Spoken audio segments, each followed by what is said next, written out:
Terus kemarin yang masalah di PIK 2 ini yang area sertifikat yang sekian banyak, sekian ratus unit itu, katanya dari Menteri ATR kan sudah dibatalkan ya? Betul. Sertifikatnya. Informasinya seperti itu. Dan Berarti- sudah diumumkan secara resmi oleh Berarti Menteri mereka BPN sudah pada melakukan waktu pengecekan. di PIK kemarin.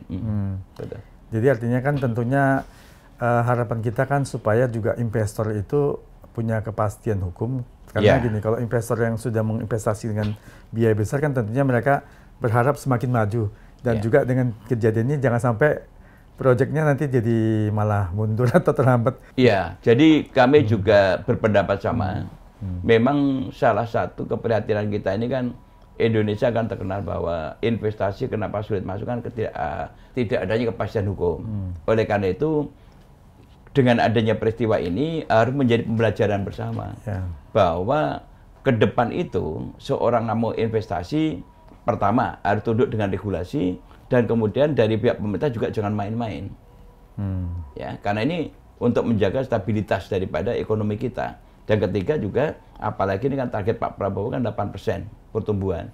Nah, tanpa investasi kan mustahil. Nah, ini yang kita pikirkan adalah gitu. Oleh karena itu, bagi para pelaku usaha maupun juga pemerintah, berhati-hatilah untuk membuat kebijakan. Jangan sampai ada kebijakan yang akhirnya merugikan para pihak. Apakah investor, apakah masyarakat, apakah negara sendiri. Iya benar, karena kalau pihak luar nanti mau investasi jadi ragu ini. Iya. Nanti presidennya sekarang oke, nanti ganti presiden lain lagi. Nah, Ini ini Pak yang bahaya. memang juga sedang kami pikirkan bagaimana supaya ini tidak terjadi seperti itu. Tapi inilah konsekuensi politik kita ini.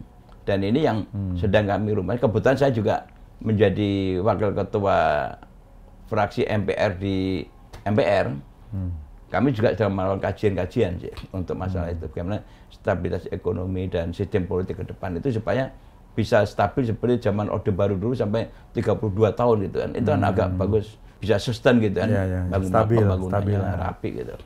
Itu sedang kami pikirkan. Nah ini tentang yang di ATR BPN tadi memang bukan karena Bapak, tapi kan ada statement dari Pak Hadi Cahyanto dan Pak AHY yang pernah menjabat sebagai Menteri ATR BPN ini kan katanya mereka tidak mengetahui adanya kasus ini, ada sertifikat di atas laut dan segala macam itu.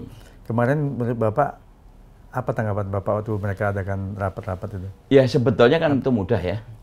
Karena itu bisa ditelusuri kan. Ketika periode ke periode ini siapa menterinya, sertifikatnya keluar kapan, itu kan mudah banget. Itu masalah administratif kan. Ya monggo silakan kalau para pihak mengklaim seperti itu. Tapi yang jelas sertifikat itu dikeluarkan itu sebelum Pak AHY. Pak AHY sudah mengklarifikasi. Kalau Pak AHY mengatakan bahwa dia ketika menjabat itu sudah ada sertifikat itu sehingga beliau juga tidak pernah ngecek satu persatu karena sertifikat di Indonesia kan banyak, nggak mungkin. Kecuali kalau ada kasus gitu ya baru muncul. Tapi kan nggak mungkin kita terus verifikasi semua sertifikat yang keluar kan tugas menteri kan bukan itu. Gitu. Ya beliau juga berpandangan bahwa apa yang dikeluarkan menteri sebelumnya sudah dianggap memenuhi regulasi kan gitu. Karena pakemnya sudah ada undang-undang. Gitu. Kan Pak Firman kemarin sangat getol sekali di sosmed itu dan di berita di mana-mana tentang ilegalnya pagar laut ini. Nah ini kira-kira yang bertanggung jawabnya harusnya siapa ini? Yang masalah pagar laut yang ilegal ini? Ya begini, kalau kita ditanya siapa yang bertanggung jawab, tentunya pemerintah ya. Tapi pemerintah ini kan sudah jelas bahwa ada kementerian-kementerian yang terkait sebagai leading sektor. Kalau kami melihat bahwa yang bertanggung jawab terhadap tata kelola ruang laut adalah Kementerian Kelautan dan Perikanan. Yang di pusat apa yang di Tangerangnya kali? Semuanya. Yang terkait dengan laut itu adalah itu ada Kementerian KKP. Nah oleh karena itu kemarin kami fokus ke situ untuk mendalami itu. Nah karena Bapak Presiden sudah menginstruksikan bahwa gonjang-ganjing itu sudah sedemikian rupa meresahkan masyarakat, maka harus ada segala tindakan konkret. Nah ketika itu mungkin kami kan orang Jawa kan tahulah bahasa tubuh daripada pemimpin kita. Kalau Pak Prabowo sudah merintahkan cabut itu harusnya menteri itu dengan sigap untuk melaksanakan, bukan justru menunda. Nah, kenapa Pak Prabowo kemarin menginstruksikan pada Panglima TNI dan kemudian Kasat? Mungkin kok menteri saya nggak bergerak, kira-kira begitu mungkin ya. Itu kan asumsi saya.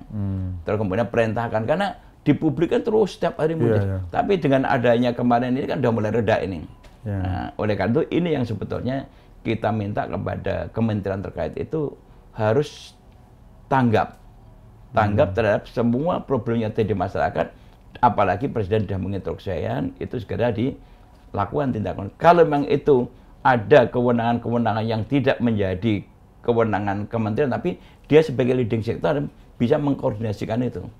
Katakan melibatkan aparat kepolisian, kejaksaan, dan sebagainya. Itu diajak, ya sit together lah gitu, untuk duduk bersama, gimana majukan, sudah instruksi dan perintah Presiden.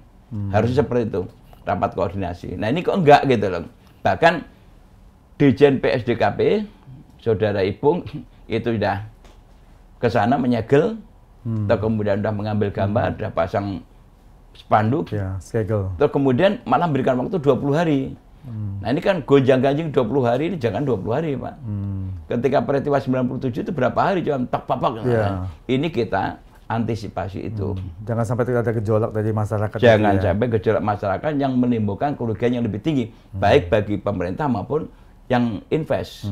Itu, yang investasi kan di sana bangunan cukup bagus kan. Gitu. Jadi jangan sampai juga ada kemarahan masyarakat, ini merasa ada dukungan politik atau masyarakat menjadi lost control atau bias gitu ya, karena provokasi-provokasi. Jangan sampai ada tindakan anarkis yang merugikan. Itu yang kita antisipasi adalah itu. Tapi Pak Menteri tidak memberikan jawaban yang pasti. Makanya mohon maaf kepada publik, ya kepada lembaga DPR ini, kejengkelan saya kemarin melepas ya. Saya ini malu karena kami ini datang ke sana itu sudah mereka janji kepada masyarakat bahwa besok rapat, insya Allah mudah-mudahan ada solusi. Tapi Pak Menterinya muter, malah lempar-lemparan begitu.